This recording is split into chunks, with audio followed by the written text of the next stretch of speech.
The second last participant, third last, one participant didn't give his expectations. Maybe he didn't have expectation or maybe the list was too long.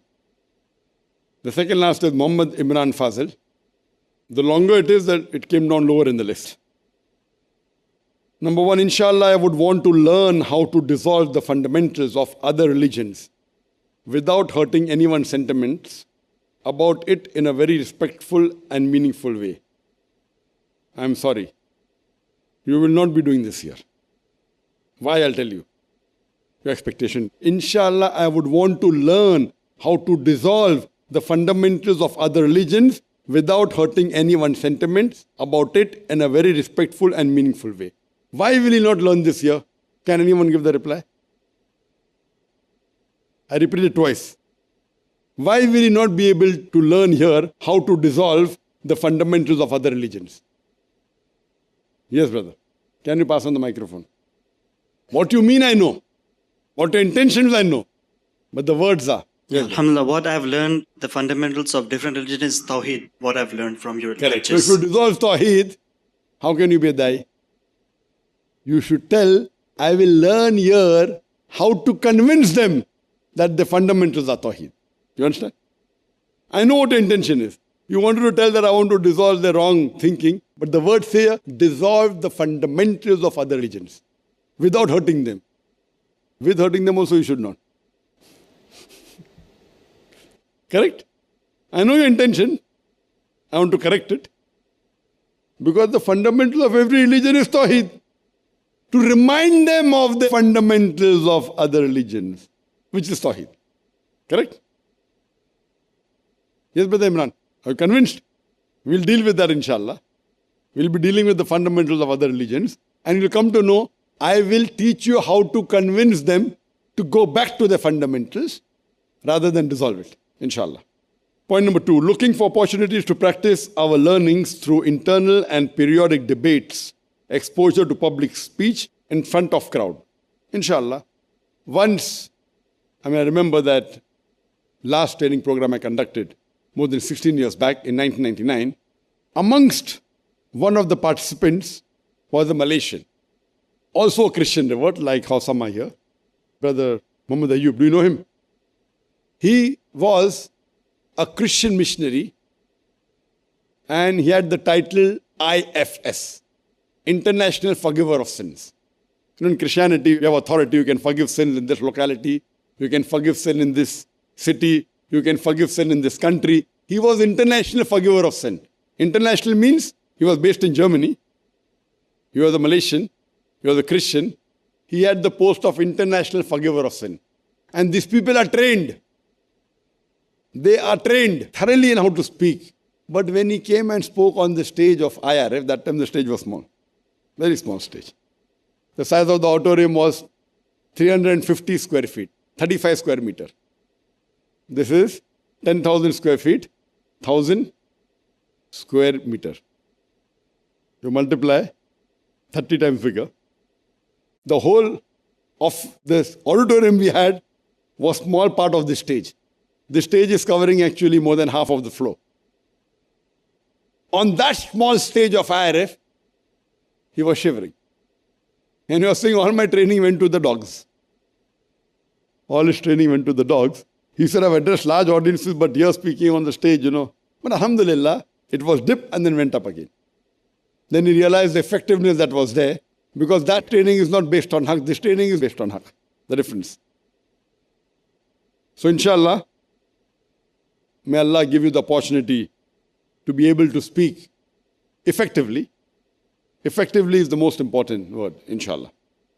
Expectation number 3, I would like one of the 2 weekly offs to be on Friday if possible, and also would like to be able to do 5 times salah per day on time. Hence, I expect the schedule of a program to support that. I would like one of the 2 weekly offs to be on Friday if possible, and also would like to be able to do 5 times salah per day on time. Yes, weekly off is Friday. I didn't expect, even if it's not a Friday, you have to pray 5 times. So how does this? Or there are 2 different expectations. Means this training program you like that 1 weekly off should be Friday. It is, mashallah. The emphasis on the schedule.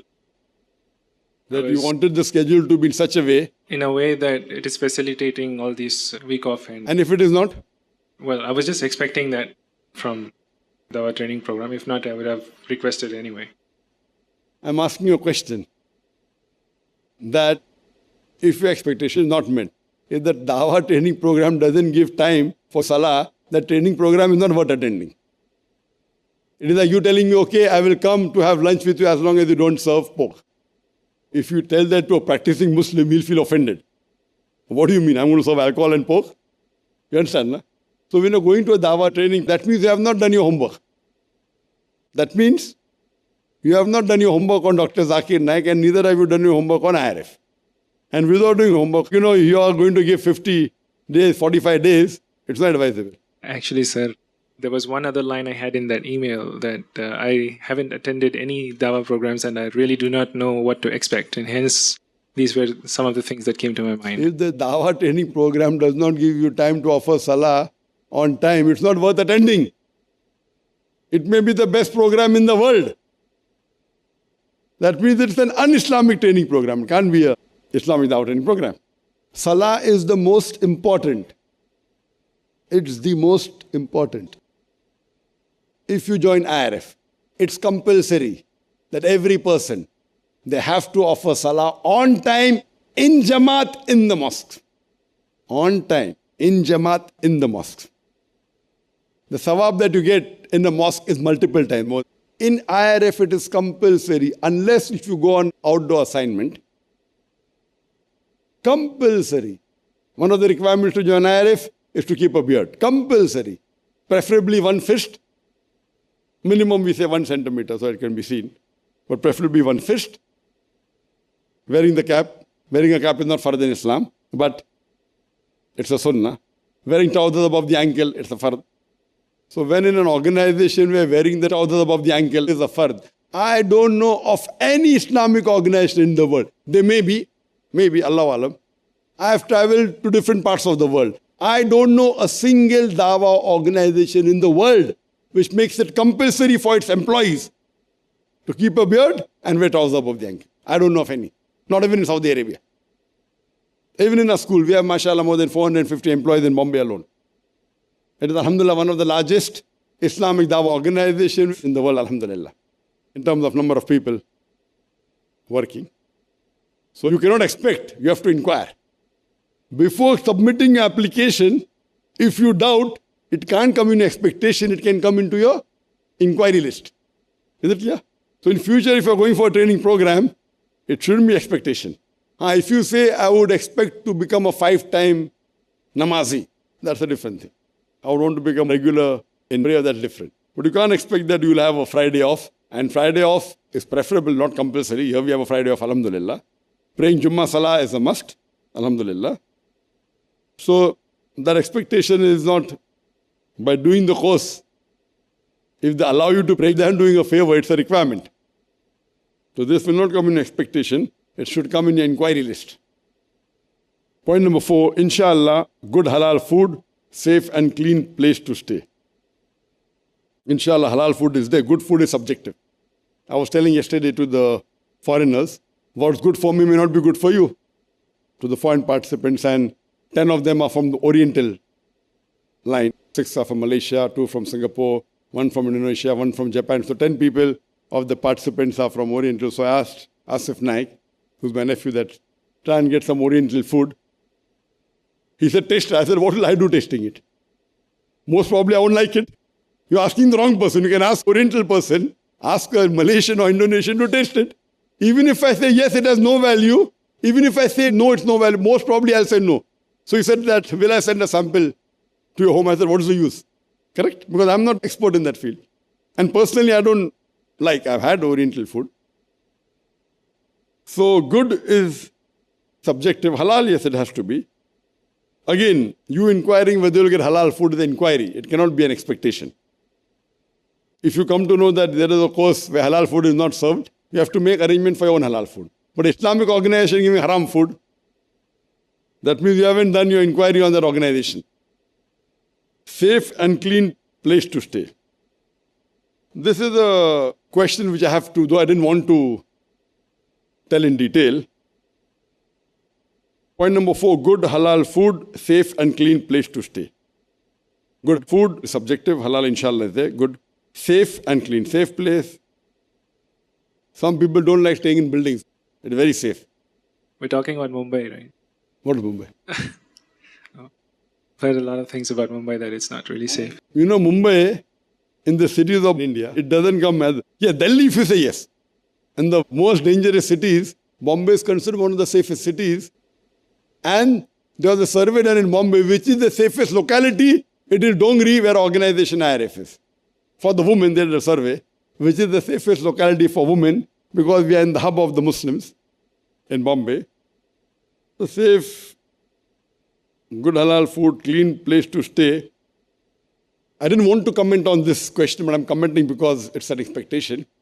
So it's very important that if you want to do something for Islam, and if you can check, as I told you something in interview, sometimes you don't. And it was told very clearly that there were certain criteria we had kept for selection of the participants. And based on that criteria, when Brother Kaleem took the interview, fortunately or unfortunately, amongst the pure Indian means Indian resident, none was selected. There are two types of Indians, Indian resident and non-resident Indian, means Indians staying abroad. So amongst the Indian non-residents, only two qualified. One was my son. He stays in Saudi Arabia, so he's an NRI. And one more person who was from Holland. He's not here. I'll tell you later on. Then I told, okay, when we are having the course, why not we have a parallel room? So while this training is going on, there are other Indians sitting in a parallel room, which many of you may be aware. Now these people, by default, did not qualify in the normal criteria for being selected as a participant for the IDTP.